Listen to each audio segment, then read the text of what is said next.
Hello everyone, welcome to the Django REST Framework tutorial series. This is our first session.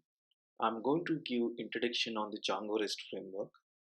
So we'll get more idea about what is the REST Framework, why we need to use it in the Django, what is the purpose. So all these things which we are going to discuss today.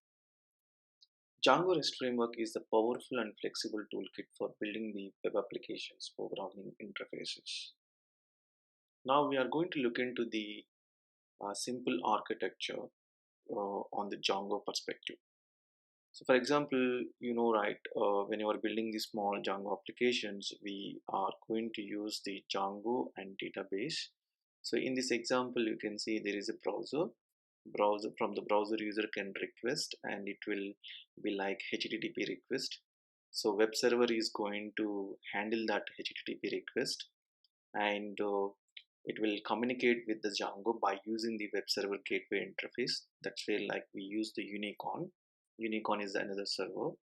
So Unicorn is actually communicating with the Django, and from the Django, like whatever the data if you want, okay.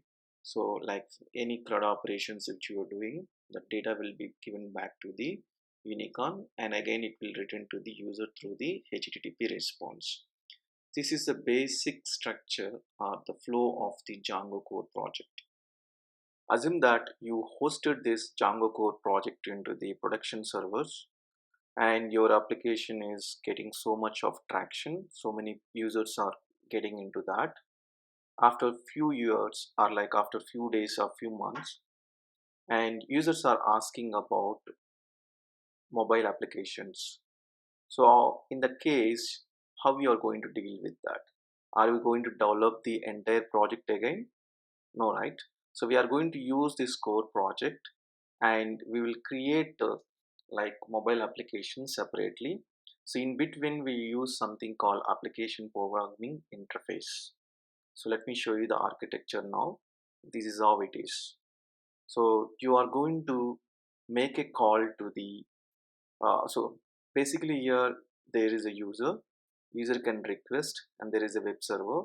User can request the information from mobiles like iOS and Android, also from the websites.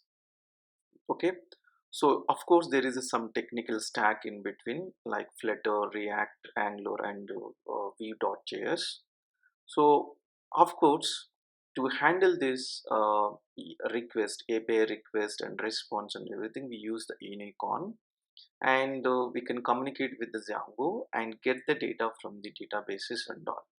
So basically, you are dealing your Django project. Now, this is not core project. This is the API project, which is a combination of both web and REST. Okay. So in upcoming slides, I will talk about what is the REST and all. So basically, little architecture is different here. So that's how we can say. So moving to the next slide, why we need to learn Django REST framework. Django REST framework is the web browsable application programming interface, and we can use it for the RESTful web services.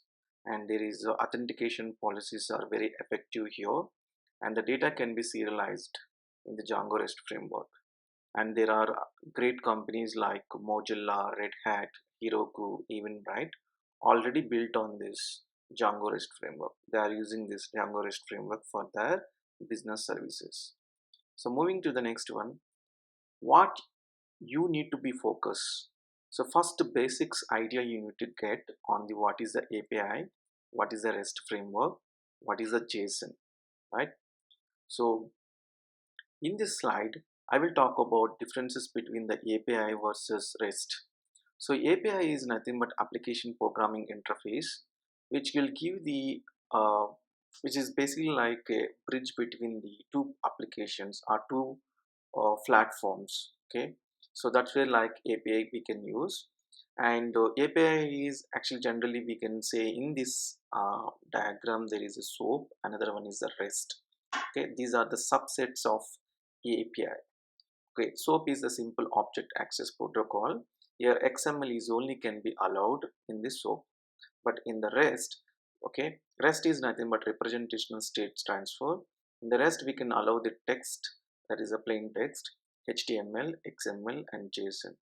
So basically in this case, Django REST framework come into the picture. So we basically deal with API with the REST. That's where like Django REST framework coming to the picture. The round box you can see here, that's where we are going to focus. So in simple words, we don't use the SOAP in our entire programming. Okay, we use only completely REST only. Okay, we deal with text, we deal with HTML, XML, JSON, even YAML files as well. Okay, that's where like this application programming interface come into the picture. So what I'm going to tell you, right, so concentrate on the API and the REST, and what is the other file formats we are dealing with in the representation purpose. The REST is basically like architectural style.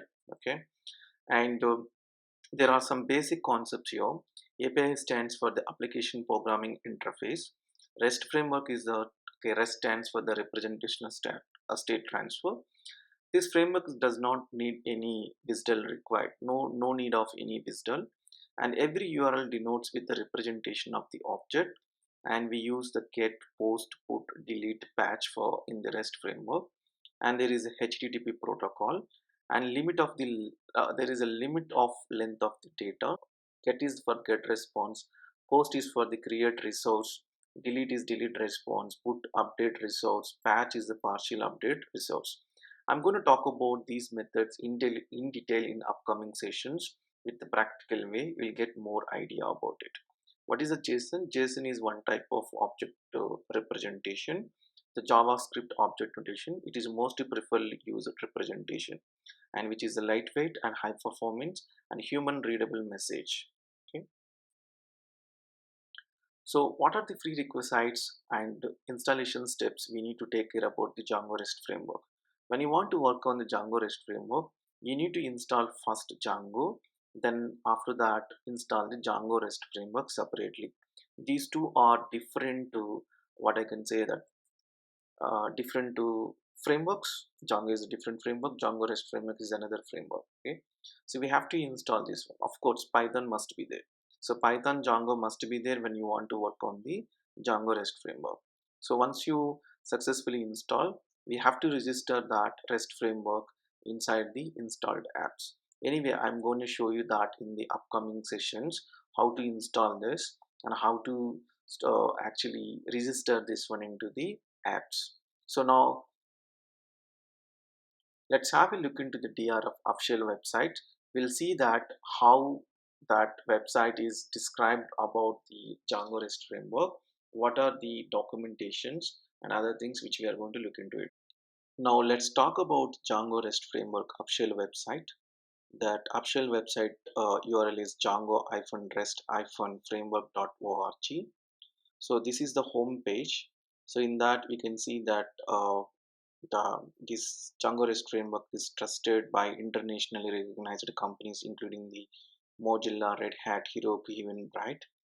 So and also this is supports the authentication policies including the OAuth 1A, OAuth 2, so and something like this. Okay, the serialization that supports both ORM, non-ORM data sources. That's something interesting, right? And there is other companies are funding this, and REST framework requires the minimum Python 3.5 and Django 2.2 versions, and it also supports other packages like PyML, Markdown, okay, Django filter, Django Guardian, something like this. Okay, so moving to the next, and there is a great tutorial here to quick start. And most important topic in this Django REST framework is the serialization, and also we have the authentications and permissions, which is also an important, and the view sets and routers. Anyway, I'm going to discuss these concepts in detail with the programming. There is some third party packages. If you can click on this video, I will share the